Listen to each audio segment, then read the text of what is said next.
வணக்கம் நண்பர்களே, நம்ம சேனல் வினுவின் கதைகளுக்கு அனைவரையும் வரவேற்கிறேன். இதில் வரும் கதைகள், கவிதைகள் உங்களுக்கு அனைவருக்கும் பிடித்திருந்தால் மறக்காமல் என் சேனலுக்கு சப்ஸ்கிரைப் செய்து எனக்கு ஆதரவு தாருங்கள். நண்பர்களே, நம்ம தொடர்கதை நேசம் கலந்த உறவு அதோட பகுதி 36. கதைக்குள் செல்வோமா நண்பர்களே? நீ அமதி, என்னால் நம்பவே முடியல என அன்பரசன் சொல்ல தலை குனிந்தே நின்றிருந்தாள் திகழ்மதி. திகழ்மதி அன்பரசனிடம் பேச நேரம் பார்த்து காத்திருக்க, கனகா தன் சித்திக்கு உடல் சுகமில்லை என்று பார்க்க சென்ற நேரத்தில் தன் மாமாவின் முன் வந்து நின்றாள் அவள். அரவிந்த், மகிழினி இருவரும் திகழ்மதியுடன் பேச வர அன்பரசன் அருகே அனன்யாவும் அமர்ந்திருந்தாள். அனன்யாவை பார்த்துவிட்டு அன்பரசனிடம் திரும்பினான் அரவிந்த். என்ன அருவி, எல்லாம் எடுத்து வச்சாச்சா? பஸ் டிக்கெட் புக் பண்ணிட்டியா என்று அன்பரசன் கேட்க, எப்பொழுதும் அரவிந்தை பார்த்ததும் கோபமாய் எழுந்து சென்று விடும் அனன்யா அவன் இன்னும் 2 நாட்களில் கிளம்புவதை தாங்கிக் கொள்ள முடியாமல், அவனை நேராய் பார்க்கவும் முடியாமல் என தந்தை அருகேயே அமர்ந்திருந்தாள். ஆச்சு மாமா, நாளன்னைக்கு நைட் 7 மணிக்கு பஸ்.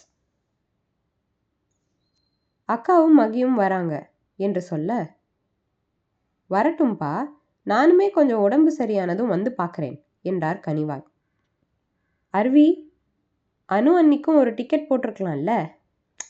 நான் மறந்துட்டேனே, ஆனால் போட்டு விட்டாலும் அத்தை விடாதே என்றாள் மகிழினி. என்னை யார் தான் ஞாபகம் வச்சுக்க போகிறாங்க? எல்லாருக்கும் நான் வேண்டாதவ தான் என்று அனன்யா கோபத்தில் கூறிவிட அனைவருமே அதிர்ந்துதான் போயினர். அனு, என்ன பேசுற என்ற திகழ்மதி அதிர்ச்சி மாறாமல் கேட்கும் வரையும் கண்மண் தெரியாத கோபத்தில் இருந்தவள் அப்பொழுதுதான் அனைவரையும் உணர்ந்து, சாரி அண்ணி, ஏதோ உளறிட்டேன், தூக்க கலக்கம் என ஏதாவது சொல்ல வேண்டுமே என கூறி வைத்தாள். அரவிந்த் கூட அவள் பதிலில் அதிர்ந்துதான் இருந்தான். அனு, ஏதாவது பிரச்சனையாமா? அம்மா ஏதாவது சொன்னாளா? தலையில் கை வைத்து வருடியபடி தந்தை கேட்க, நாங்க உன்னை அப்படி நினைக்க போறாமா அனு? சரி விடு, மாமா சொன்னா அத்தை கேட்பாங்க தானே. நான் டிக்கெட் புக் பண்றேன், நாம போலாம் என்றாள் திகழ்மதி சமாதானமாய். ஆமா அண்ணி, நம்ம ஜாலியாக போயிட்டு வரலாம். ஒரு வாரம் ஜெயிலேருந்து ரிலீஸ்னு நினச்சிப்போம் என்று மகிழினியும் கூற, நான் ஏதோ வாய் தவறி சொல்லிட்டேன், அதோட எனக்கு ப்ராக்டிக்கல் வேற இருக்கு, நீங்க சந்தோஷமா போயிட்டு வாங்க என்றவள் அரவிந்த் இன்னமும் ஒரு வார்த்தை கூட பேசாததை நினைத்து கொண்டு தந்தை மேல் சாய்ந்து கொண்டாள். என்னவாயிற்று இவளுக்கு என்று மற்றவர்கள் பார்க்க பேச்சு திசை மாறி போவதை உணர்ந்து, உங்ககிட்ட கொஞ்சம் பேசணும் மாமா என்று கூறி ஆரம்பித்து வைத்திருந்தான் அரவிந்தே. சொல்லுடா என்று அன்பரசனும் கேட்க தயாராக மூவரின் முகத்திலுமே அத்தனை தயக்கம். அனன்யாவும் என்னவோ என்று கவனித்து நிற்க அரவிந்த் பேசினான், கூறினான். நடந்ததை, அது எதனால் நடந்தது என்பதை என அனைத்தையும் அவன் கூற திகழ்மதிக்கு அவர் முகத்தை நிமிர்ந்து பார்க்கவே பயம். நீ அமதி என்ற கேள்வியில் இன்னும் தோய்ந்தாள் அவள். அட பைத்தியக்கார பொண்ணே, என் உயிர் அவ்வளோ முக்கியமா என்று சொல்லி அன்பரசன் சொல்லில் விழுக்கென அவர் நிமிர மாமா என அரவிந்தோடு அனன்யாவும் ஒன்றாய் அழைத்திருந்தனர். அவ சொன்ன உடனே இதுதான் வழின்னு முடிவு பண்ணிடுவியா நீ? என்னடா இப்படி பண்ணி வச்சிருக்க என்றவருக்கு மனசெல்லாம் பாரமாய் போனது. உங்க அத்தையை நான் கண்டிக்காம விட்டதுதான் இவ்வளவுக்கும் காரணம். கொஞ்ச நாள் முன்னாடி கூட அவகிட்ட சொன்னேன், கம்பெனியில் பாக்கி பணத்தை வாங்கி செலவுக்கு வச்சுக்குவோன்னு. இப்போ வரை நீ இவ்வளோ கஷ்டப்பட்டது தெரியாம இந்த பூமிக்கும் உனக்கும் பாரமா இருந்திருக்கேனே நான் என்று சொல்லில் திகழ்மதி உடைந்து அழ, மற்றவர்களும் கனமான சூழ்நிலை அது. என்னம்மா இப்படி பண்ணிட்ட? நான் வீட்டுக்கு வந்த பின்னாடியாவது என்கிட்ட இதை சொல்லியிருக்கலாமே. நீ சினிமாவில் இருக்கிற, உனக்கு பிடிக்காத வேலையை எனக்காக பார்க்குறேன்னு ஏற்கனவே நொந்து போயிருந்தேன். ஆனால் எனக்காக நீ இவ்வளோ கஷ்டப்பட்டிருக்கியே என்றெல்லாம் சொல்லி சொல்லி திகழ்மதி முகத்தை கைகளில் ஏந்தி கண்ணீர் நிறைந்த முகம் கொண்டு பார்க்க, என்னன்னு நீங்க அம்மா சொன்னால் உடனே செய்வீங்களா? அம்மா கிட்ட முடியாதுன்னு சொல்லியிருக்கலாம்ல. அவங்க கிட்ட நகை எல்லாம் சும்மா தான் இருக்கு, இப்படி அவங்களுக்கு இடம் கொடுத்து வச்சிருக்கீங்களே என்றால் அனன்யாவும் தாங்காதவளாய்.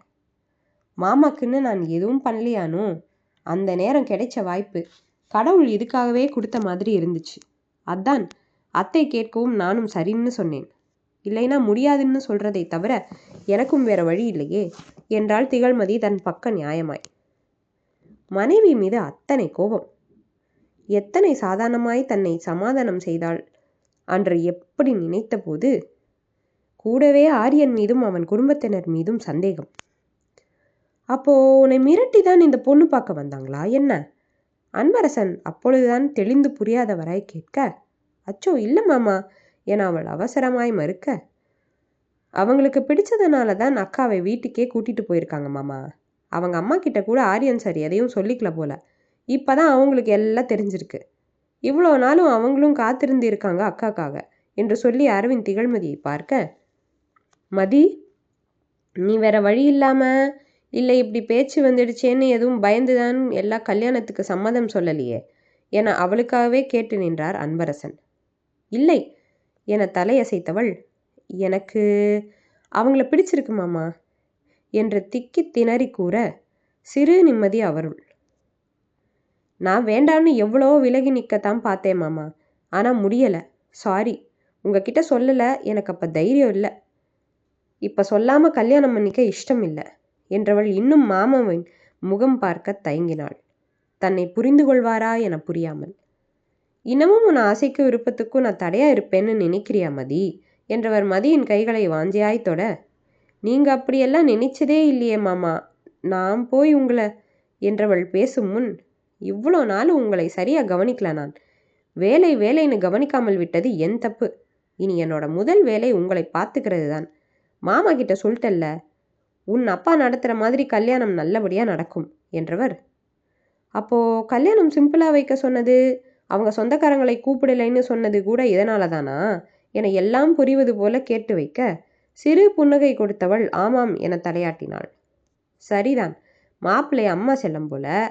அந்த அம்மா பேசும்போதே நினைச்சேன், என்னவோ இடிக்குதே, இப்போதான் எல்லாம் புரியுது என்றவர் சொல்லில் மீனாட்சி பற்றி தனக்கு தெரிந்தவற்றை அவள் கூற, சிறு இதமான சூழல் அங்கே. அனன்யாவின் பார்வை அரவிந்தை தீண்ட அதை உணர்ந்து அவன் கவனம் கலைந்தாலுமே கண்டுகொள்ளவில்லை. கனவோ பிரம்மையோ என்பது போல திகழ்மதி அவ்வப்போது நடந்ததை நினைத்து தன்னைத்தானே கிள்ளி என நிஜத்தை உணர்ந்து ஆரியனையும் ஒரு வழி செய்து கொண்டிருந்தாள். அரவிந்த் தன் வேலை செய்யும் இடம் அருகே உள்ள அப்பார்ட்மெண்ட்டில் குறைந்த வாடகையில் ஒரு படுக்கையறை, சமையலறை, முன்னறை என ஒரு வீட்டில் வந்து இறங்கி இருக்க, நாட்கள் உருண்டோடி திகழ்மதியும் மகிழினியும் வந்து ஒரு வாரமாகி இருந்தது. இன்னும் ஒரே வாரத்தில் திருமணம். திகழ்மதி ஊரில் இல்லையே தவிர திருமணம் வேளையில் எந்த குறையும் இல்லை. எளிதா என்றாலும் திகழ்மதி சொந்தம் என அன்பரசன் தன் பக்க சொந்தங்களுக்கு அழைப்பு வைக்க, மற்ற வேலைகளை எல்லாம் மீனாட்சி தன் கணவன் மூலம் செய்து கொண்டிருந்தார். மாப்பிள்ளையானவன் தான் இவ்வளோ நாளும் அருகில் இருந்து பார்க்க முடியாமல் இப்பொழுது தொலைவில் சென்று கண்ணாம்பூச்சி ஆடும் தன்னவளை எண்ணி அவள் வருகைக்காக காத்திருக்க, அவள் வந்திறங்கிய நேரம் தானுமே முன் சென்று நின்றான் அவளுக்கு தெரிவிக்காமல். இந்த நேசம் தொடரும் நண்பர்களே. மீண்டும் அடுத்த பகுதியில் சந்திப்போம். இந்த கதை உங்களுக்கு பிடித்திருந்தால் என் சேனலுக்கு சப்ஸ்கிரைப் செய்து எனக்கு ஆதரவு தாருங்கள். நன்றி.